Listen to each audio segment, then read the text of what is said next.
La SICAP SA, Société immobilière du Cap-Vert, et la Sénélec, Société nationale d'électricité du Sénégal, vous offrent votre revue de presse. Bonjour et bienvenue. Le contrat Azer-IPAO intéresse le quotidien paru ce jour. Rewmi Quotidien affiche Thierno Alassane Sall veut la lumière sur l'utilisation des fonds. Le député révèle des garanties délivrées sans paiement des primes. Chasse aux primes sur 37 milliards de francs CFA, informe l'Observateur, qui évoque un flou autour de deux émissions de garantie. Thierno Alassane Sall, l'ombre d'un scandale à la lumière d'un marché. Arcop, Sonac, les clashs administratifs sur fond de conflits électriques. Vous semblez à chaque fois esquiver la question et traiter d'un sujet différent, d'excite l'Arcop. L'intérêt d'un tiers à remettre en cause une garantie qui, en principe, ne peut ni lui profiter ni lui nuire, réplique la Sonac. Dans l'évidence, Thierno Alassane Sall interpelle Cheikh Diba sur des garanties émises sans paiement de primes. Il soupçonne le non-paiement des primes, renchérit Direct News. Dans la même veine, l'AS affiche micmac autour du marché IPAO-EPC. Thierno Alassane Sall sort une DE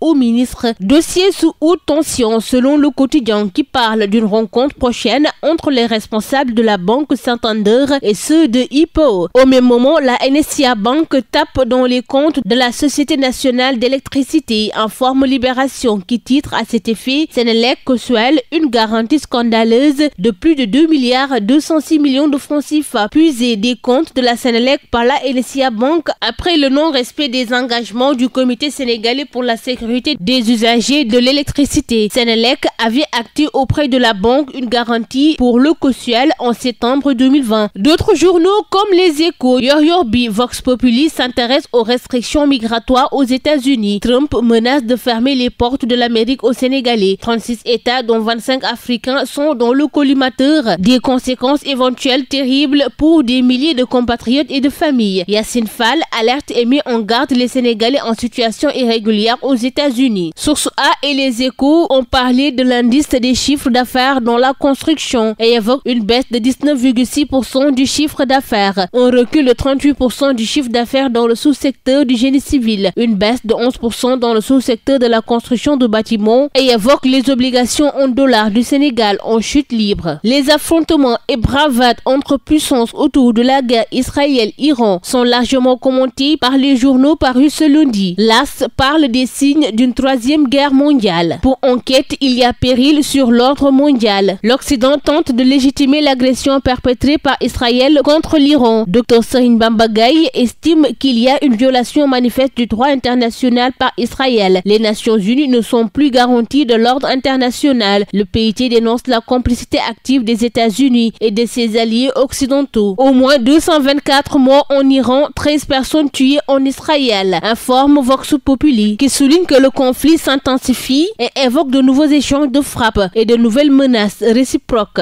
Netanyahou avertit que l'Iran paierait un prix très lourd pour le meurtre prémédité de civils. L'Iran promet une réponse dévastatrice aux attaques israéliennes. Avant de présager une flambée des prix du pétrole brut, le Brent pourrait atteindre $150 en 2025. C'est tout pour votre revue de la presse. À vos kiosques et très bonne lecture. La SICAP SA, Société immobilière du Cap-Vert, et la Sénélec, Société nationale d'électricité du Sénégal, vous ont offert votre revue de presse.